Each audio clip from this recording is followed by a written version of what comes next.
बांग्लादेश दौरे पर प्रधानमंत्री नरेंद्र मोदी। मुख्यमंत्री तीरथ सिंह रावत ने की वीडियो कॉन्फ्रेंसिंग। वीसी के जरिए की आपदा प्रबंधन विभाग की समीक्षा।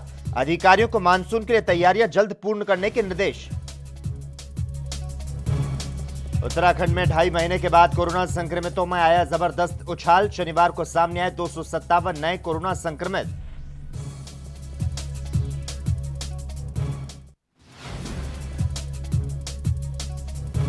हरिद्वार में 7 दिन तक बंद रहेंगे स्कूल, उद्योग और सरकारी दफ्तर। कुंभ में करोड़ों की संख्या में श्रद्धालुओं के पहुंचने का अनुमान।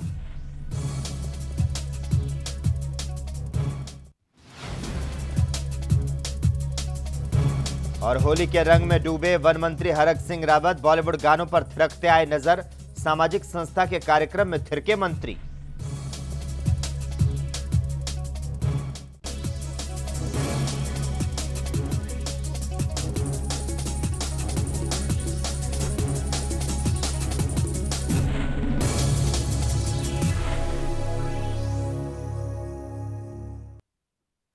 नमस्कार, अपने उत्तराखंड में आपका स्वागत है और मैं हूं आपके साथ लोकेश जगवानी। मुख्यमंत्री तीरथ सिंह रावत ने वीडियो कॉन्फ्रेंसिंग के माध्यम से आपदा प्रबंधन विभाग को मानसून सीजन को देखते हुए सभी तैयारियां जल्द पूर्ण करने के अधिकारियों को निर्देश दिए। तो साथ ही उन्होंने चमोली के तपोवन रेणिक क्षेत्र में आई आपदा में लापता लोगों के डेथ सर्टिफिकेट की कार्रवाई में तेजी लाने के निर्देश दिए, जिससे प्रभावित परिवारों को राहत राशि का भुगतान जल्द किया जा सके। उन्होंने कहा कि आपदा प्रबंधन की दृष्टि से उत्तराखंड में शोध संस्थान खोला जाएगा। राज्य में विभिन्न स्थानों पर कार्यशालाएं आयोजित कर लोगों में जागरूकता लाई जाएगी। न्याय पंचायत स्तर तक टीमें गठित कर आपदा प्रबंधन से संबंधित सभी महत्वपूर्ण उपकरणों के किट उपलब्ध कराने और सभी जिला अधिकारियों को ग्राम स्तर तक संपर्क सूत्र बनाने के निर्देश दिए गए। बस्तियां हैं, उसमें कुछ ना कुछ ट्रेंड पर्सन नॉलेज डिजास्टर के बारे में विद अप्रोप्रिएट नॉलेज है, वो बंदे हर समय रहें, so that before disaster, during disaster और डिजास्टर के बाद में, जैसे गवर्नमेंट सिस्टम वगैरह पहुंचने के पहले, वो है स्वयं एक सोसाइटी के साथ मिलकर। कुंभ के शाही स्नान के दौरान आने वाली भीड़ को देखते हुए 7 दिनों तक हरिद्वार के स्कूल, उद्योग और सरकारी दफ्तर बंद रहेंगे। इसके साथ ही बैंकों को लेकर वार्ता की जा रही है। हालांकि आवश्यक वस्तुएं बनाने वाले उद्योग को ही इसमें छूट दी जाएगी, जिसे लेकर अगले 2 दिन में इसका आदेश जारी कर दिया जाएगा।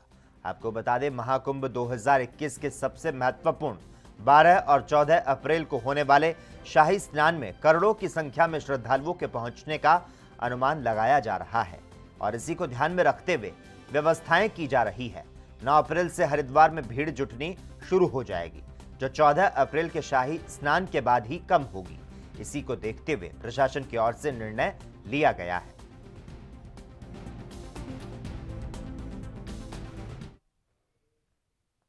झंडी चौड़ रामलीला मैदान में एक सामाजिक संस्था की ओर से आयोजित होली मिलन कार्यक्रम में होली के गीतों की धूम रही और इस अवसर पर कलाकारों ने सांस्कृतिक और होली गीतों पर प्रस्तुति दी।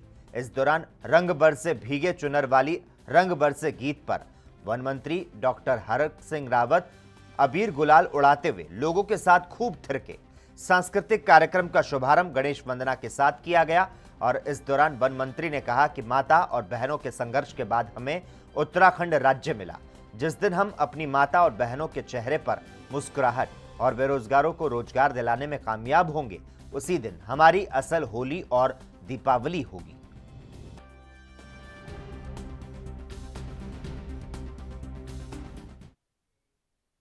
उत्तराखंड में करीब 2.5 महीने के बाद शनिवार को बड़ी संख्या में कोरोना संक्रमित मिले हैं। शनिवार को 257 नए कोरोना संक्रमित मिले। वहीं कोरोना से एक मरीज की मौत हुई है। इसके पहले 16 जनवरी 2021 को राज्य में 226 कोरोना संक्रमित मिले थे। इसके साथ ही प्रदेश में कुल कोरोना संक्रमितों का आंकड़ा 99,515 पर पहुंच गया, जिसमें से 94,983 मरीज स्वस्थ हो चुके हैं। आपको बता दें, प्रदेश में अब तक 1,709 संक्रमित मरीजों की मौत हो चुकी है। वहीं शनिवार को 67 मरीजों को ठीक होने के बाद घर भेजा गया और 1,339 सक्रिय मरीजों का उपचार चल रहा है।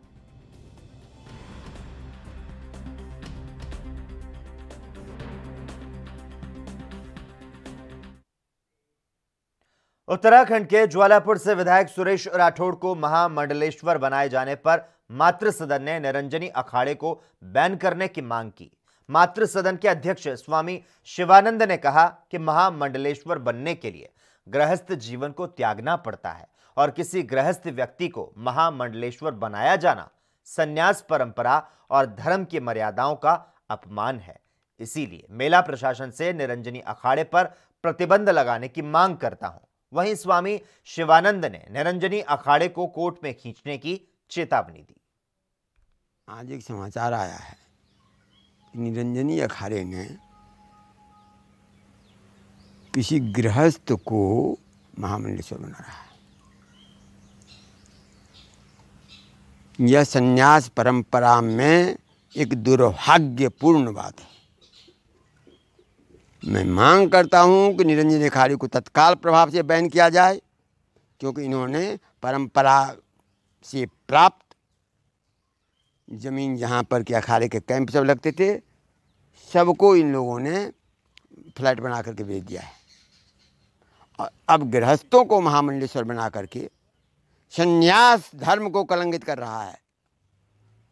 मैं सरकार को और मेलाधिकारी को ये चेतावनी देता हूं, यदि किसी गृहस्थ को महामंडलेश्वर बनाया तो निरंजनी अखाड़ा उसका अपना नहीं है, साधुओं की परंपरा का अंग है। और यदि ऐसा नहीं होता है तो मैं कोर्ट में चैलेंज करूंगा और निरंजनी अखाड़ा। वहीं Uttaranchal federation of ministerial services association Uttarakhand के बैनर तले मिनिस्ट्रियल कर्मचारियों का विरोध प्रदर्शन लगातार जारी है। शनिवार को शिक्षा विभाग कार्यालय में कार्मिकों ने हाथों में काली पट्टी बांधकर सांकेतिक विरोध को दर्ज कराया, तो साथ ही मांग पूरी नहीं होने पर उग्र आंदोलन की चेतावनी दी। आपको बता दें, 21 सूत्रीय मांगों को लेकर शनिवार को फेडरेशन के जिला अध्यक्ष CS नैनवाल के नेतृत्व में कार्मिकों ने हाथों में काली पट्टी बांधकर विरोध जताया और नारेबाजी की।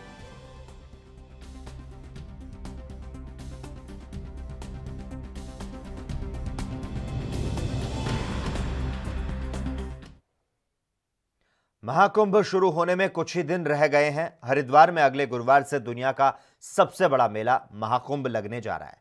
उत्तराखंड के मुख्य सचिव ओम प्रकाश इसी सिलसिले में हरिद्वार पहुंचे। ओम प्रकाश ने यहां पहुंचकर कुंभ की तैयारियों का जायजा लिया और इस दौरान वो महिलाओं के चेंजिंग रूम की कम व्यवस्था पर नाराज दिखाई दिए। उन्होंने चेंजिंग रूम की संख्या को बढ़ाने के निर्देश दिए। हरिद्वार पहुंचने पर मुख्य सचिव ने सबसे पहले मेला भवन में सभी अधिकारियों के साथ कुंभ कार्यों का फीडबैक लिया। उसके बाद मुख्य सचिव ओम प्रकाश सीधे हर की पौड़ी गए, जहां उन्होंने कुंभ के कार्यों का निरीक्षण किया और बचे कामों को तत्काल पूरा करने के निर्देश दिए। महिलाओं के चेंजिंग रूम से हमको बढ़ाने हैं और उसको जितने चेंजिंग रूम लगे हर की पौड़ी पे उसको कनात से ढकना है और साथ साथ महिला पुलिस की पोस्टिंग करनी है, ताकि जो महिलाएं हैं उनकी निजता भंग ना हो। ये था। दूसरा, एक शौचालय जो है वो रिपेयर हो रहा है, तो उसको जल्दी रिपेयर करने को कहा है और व्यवस्था हर की पड़ी अच्छी। कुंभ का जो काम पूरा नहीं हुआ है वो मुख्य रूप से जो बैरागी कैंप है उसका काम पूरा नहीं हुआ है। रैन बसेरे का काम पूरा नहीं हुआ है। रैन बसेरा 1,500 बेड। मुख्यमंत्री तीरथ सिंह रावत ने वीडियो कॉन्फ्रेंसिंग के माध्यम से ऊर्जा विभाग की समीक्षा करते हुए अधिकारियों को उचित दिशा निर्देश दिए। सीएम ने अधिकारियों से निर्माणाधीन विद्युत परियोजनाओं के कार्यों में तेजी लाने को कहा। उन्होंने ऊर्जा विभाग के सभी निगमों को आपसी समन्वय के साथ कार्य करने और राज्य की विद्युत उत्पादन और वितरण व्यवस्था को और सुदृढ़ करने के निर्देश दिए। तो साथ ही सीएम ने कहा कि बिजली चोरी से संबंधित गतिविधियों पर लगातार निगरानी रखी जाए और इसमें संलिप्त पाए जाने वालों पर सख्त कार्रवाई की जाए।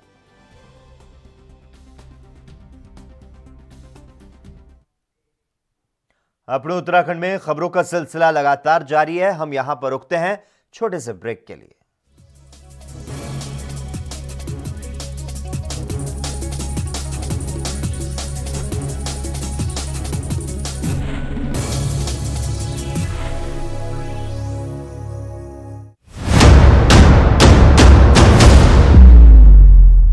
हक की बात दोपहर 12 बजे सिर्फ ANB ਨਿਊਜ਼ ਪਰ ਸਰਕਾਰੀ ਸਕੀਮਾਂ ਨੂੰ ਸੁਚਾਰੂ ਢੰਗ ਨਾਲ ਲਾਗੂ ਕਰਨ ਵਿੱਚ ਸਹਾਇਤਾ ਦੇਣ ਲਈ ਸਾਬਕਾ ਫੌਜੀਆਂ ਨੂੰ ਲਗਾਇਆ ਗਾਰਡੀਅਨਸ ਆਫ ਗਵਰਨੈਂਸ। 4 ਵਰਿਆਂ ਤੋਂ ਫੌਜੀਆਂ ਦਾ ਮਾਣ ਕਰਦੀ ਪੰਜਾਬ ਸਰਕਾਰ।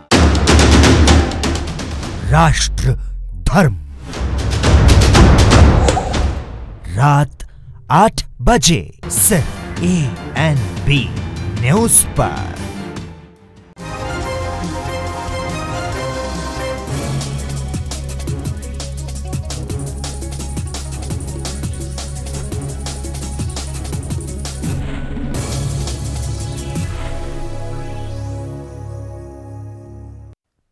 ब्रेक के बाद अपने उत्तराखंड में एक बार फिर से आपका स्वागत है। उत्तराखंड के पूर्व मुख्यमंत्री त्रिवेंद्र सिंह रावत के अभिमन्यु का छल से वध हुआ, पांडवों इसका प्रतिकार करो बयान पर भाजपा के प्रदेश प्रभारी दुष्यंत कुमार ने कहा कि अभिमन्यु एक बड़े नेता थे, उनके बड़ी संख्या में समर्थक थे। उन्होंने कहा पूर्व मुख्यमंत्री त्रिवेंद्र की चिंता केंद्रीय नेतृत्व को करनी है। संगठन राष्ट्रीय स्तर पर विस्तार कर रहा है, जिसमें उनके जैसे अनुभवी और जुझारू कार्यकर्ताओं की जरूरत है।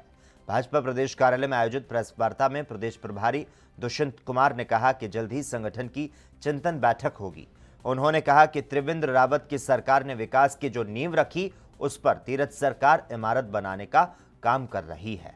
उन्होंने कहा कि जनता के बीच पीएम मोदी की लोकप्रियता दिनों दिन बढ़ रही है।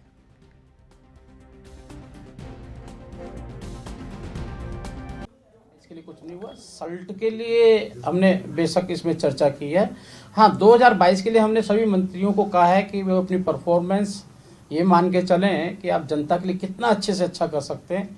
जनता की अपेक्षा चुनावी वर्ष में उत्तराखंड के रुद्रपुर में जिला अधिकारी रंजना राजगुरु ने रंगों के पावन त्योहार होली के शुभ अवसर पर जनपद वासियों को हार्दिक शुभकामनाएं दी।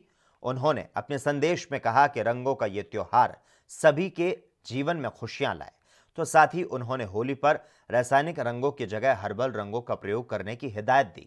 वहीं डीएम रंजना ने कोरोना नियमों की पालना करते हुए होली का त्योहार मनाने का अनुरोध किया।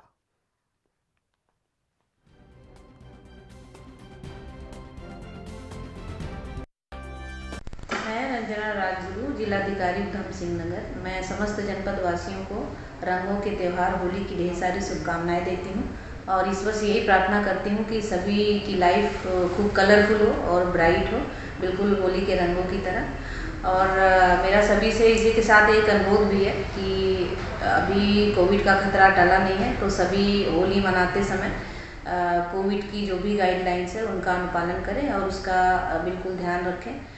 और जैसा कि सभी को पता है, हमें पर्यावरण का भी ध्यान रखना है, तो हमें पूरा पर्यावरण को ध्यान में रखते हुए सभी लोगों से अनुरोध है कि सभी प्राकृतिक रंगों का ही उपयोग करें। और जैसा कि सभी को पता है, कोई भी त्यौहार हमारी भारतीय संस्कृति में भाईचारे का प्रतीक होता है, तो सभी लोग मिलजुल कर भाईचारे को बढ़ावा दें और भाईचारा के साथ होली मनाएं। तो मेरी सभी को पुनः ढेर सारी शुभकामनाएं। हाईकोर्ट ने अधिवक्ता राजेश सूरी की हत्या के मामले में सीजीएम देहरादून को निर्देश जारी किए। हाईकोर्ट ने कहा कि पुलिस ने इस केस में जो एफआईआर लगाई है, उसके नोटिस की प्रति याचिकाकर्ता को दी जाए।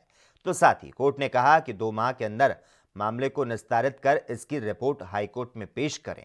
मुख्य न्यायाधीश आरएस चौहान और न्यायमूर्ति आरसी खुलबे की खंडपीठ के सामने देहरादून निवासी अधिवक्ता राजेश सूरी की बहन रीता सूरी की याचिका पर सुनवाई हुई।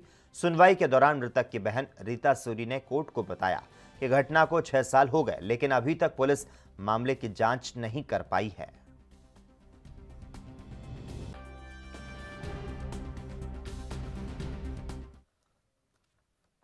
वहीं आपको बता दें, नवाबी रोड में देर रात 2 अज्ञात युवकों ने घर में घुसकर एक युवक पर लाठी डंडों से हमला कर दिया।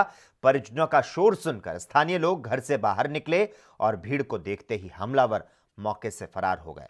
हमले में युवक गंभीर रूप से घायल हो गया। इसके बाद उसे अस्पताल भर्ती कराया गया, जहां पर युवक की मौत हो गई। वहीं मृतक की पत्नी ने अज्ञात हथियारों के खिलाफ हल्द्वानी कोतवाली में मामला दर्ज कराया। इस घटना की जानकारी मिलते ही एसएसपी, एसपी सिटी समेत भारी पुलिस फोर्स मौके पर पहुंची और घटनास्थल का मुआयना किया।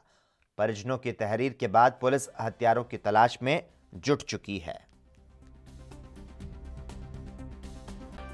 देखिए, कल ये रात की सूचना है और इसमें जो है एक व्यक्ति को मारा गया है, लड़ाई झगड़ा हुआ है। मौके पे वो घायल था, उसको जब हॉस्पिटल लेकर के गए हैं तो उसकी मृत्यु हो गई है।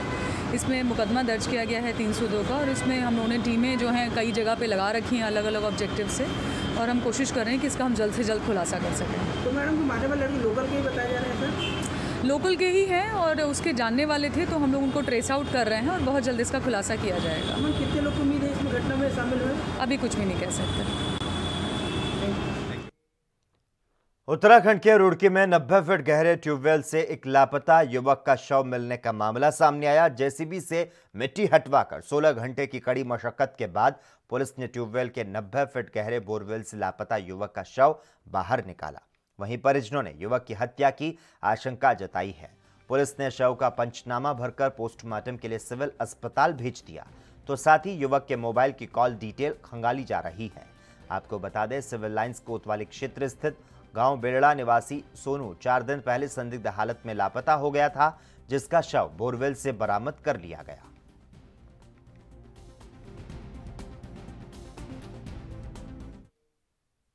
खबरें लगातार जारी है, यहां वक्त है एक छोटे से ब्रेक का।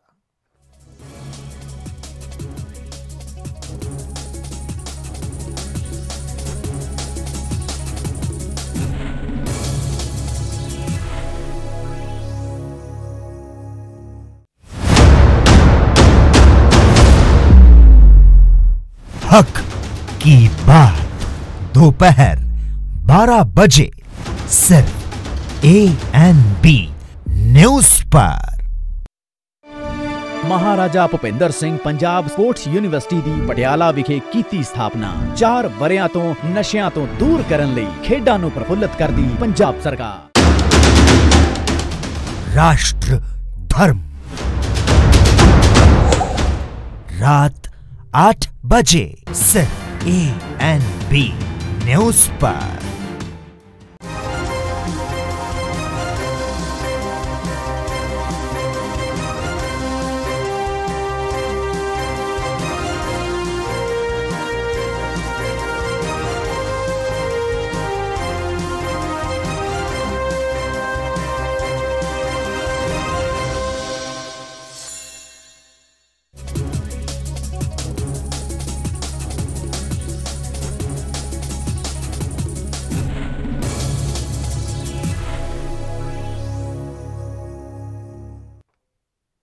ब्रेक के बाद आपनों उत्तराखंड में एक बार फिर से आपका स्वागत है। उत्तराखंड के लालकुआं में होली पर्व को लेकर रेलवे सुरक्षा बल ने स्टेशन और ट्रेनों में सघन चेकिंग अभियान चलाकर यात्रा कर रहे यात्रियों को जागरूक किया। यहां रेलवे सुरक्षा बल के इंस्पेक्टर बीके सिंह और जीआरपी चौकी इंचार्ज आनंद गिरी की टीम ने रामनगर से बांद्रा जाने वाली ट्रेन में सघन चेकिंग की। इस दौरान उन्होंने यात्रा कर रहे लोगों को सतर्कता बरतने को कहा। आपको बता दें, इस दौरान रेलवे सुरक्षा बल स्टाफ ने रेल परिसर और रेलगाड़ी में धूम्रपान नहीं करने के लिए जागरूक किया।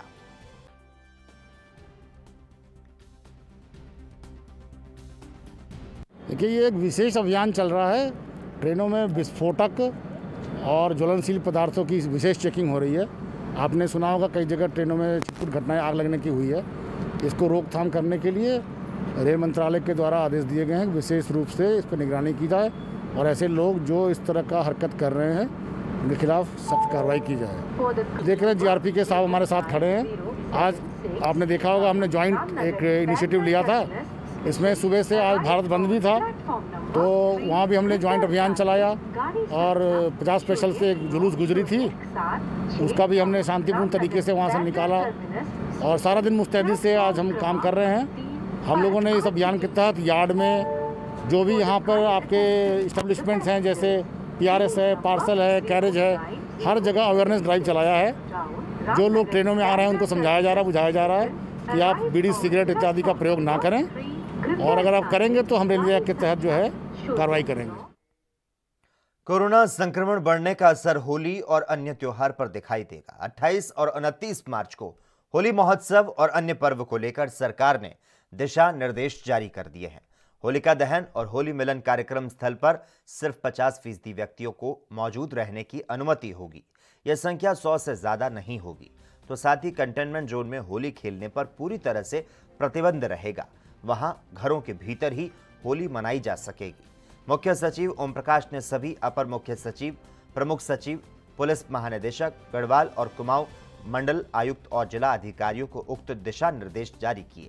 आपको बता दें, होली महोत्सव और त्योहार को सशर्त अनुमति दी गई है। तो साथ ही होलिका दहन कार्यक्रम में 60 साल से अधिक आयु की महिलाओं और पुरुषों, 10 साल से कम उम्र के बच्चों और गंभीर बीमारी से ग्रसित व्यक्तियों को भाग लेने से बचने को कहा गया है।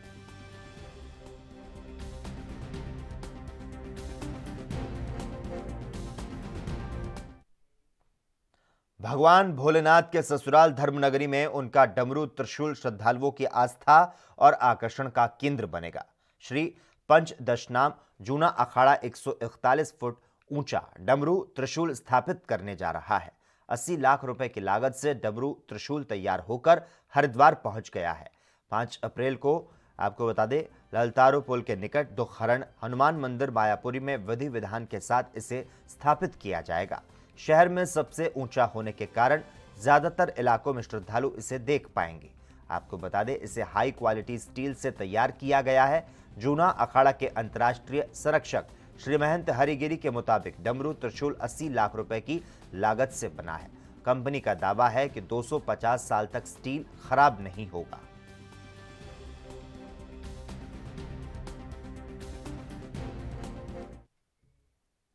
नियमितीकरण और समान काम के लिए समान वेतन की मांग को लेकर आंदोलन कर रहे उपनल कर्मचारियों को राहत देने की कवायद शुरू हो चुकी है। मुख्यमंत्री तीरथ सिंह रावत के निर्देश पर मुख्य सचिव ओम प्रकाश की अध्यक्षता में उप समिति का गठन कर दिया गया है। इसमें उपनल कर्मचारी महासंघ के 2 पदाधिकारियों को शामिल किया गया। प्रदेश के करीब 22,000 उपनल कर्मचारी लंबे समय से आंदोलनरत है। उनकी मांग है कि उनका विनियमितीकरण किया जाए और साथ ही समान कार्य के लिए समान वेतन दिया जाए। इस मांग पर सरकार ने गंभीरता से विचार किया। मुख्यमंत्री के निर्देश पर गुरुवार को मुख्य सचिव ओम प्रकाश की अध्यक्षता में उप समिति का गठन कर दिया गया। अपर मुख्य सचिव, प्रमुख सचिव, सचिव, सैनिक कल्याण विभाग उप समिति में सदस्य सचिव होंगे। तो आपको बता दें, समस्याओं के निराकरण के लिए उप समिति का गठन जो है वो किया गया है। नियमितीकरण और समान काम के लिए समान वेतन की मांग को लेकर आंदोलन कर रहे उपनल कर्मचारियों को राहत देने की जो कवायद है वो शुरू की गई है। मुख्यमंत्री तीरथ सिंह रावत के निर्देश पर मुख्य सचिव ओम प्रकाश की अध्यक्षता में उप समिति का गठन किया गया है। इसमें उपनल कर्मचारी महासंघ के भी 2 पदाधिकारियों को शामिल किया गया। प्रदेश के करीब 22,000 उपनल कर्मचारी लंबे समय से आंदोलन कर रहे हैं। उनकी मांग है कि उनका विनियमितीकरण किया जाए और विनियमितीकरण होने तक समान कार्य के लिए समान वेतन दिया जाए और इस मांग पर सरकार ने गंभीरता से विचार भी किया। मुख्यमंत्री के निर्देश पर गुरुवार को मुख्य सचिव ओम प्रकाश की अध्यक्षता में उप समिति का गठन किया गया। अपर मुख्य सचिव, प्रमुख सचिव, सचिव, सैनिक कल्याण विभाग उप समिति में सदस्य सचिव होंगे।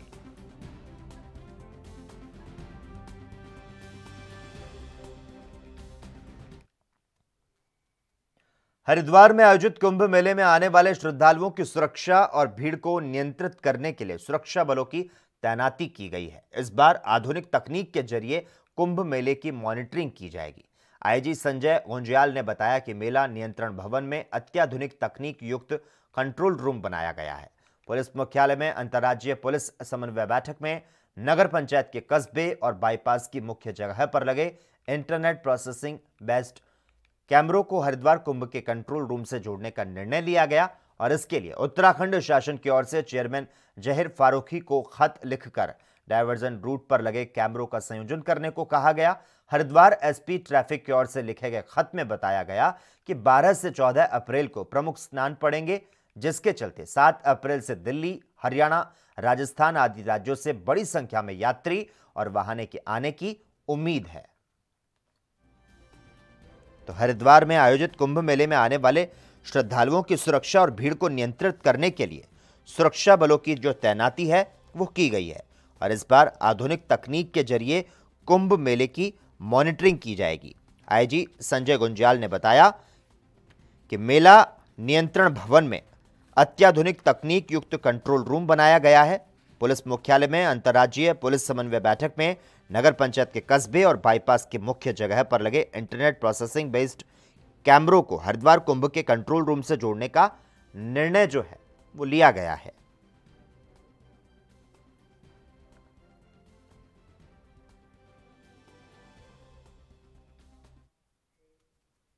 और इसी के साथ ही अपने उत्तराखंड में इतना ही। तमाम अहम खबरों के लिए लगातार आप जुड़े रहिए हमारे साथ और देखते रहिए ANB न्यूज़।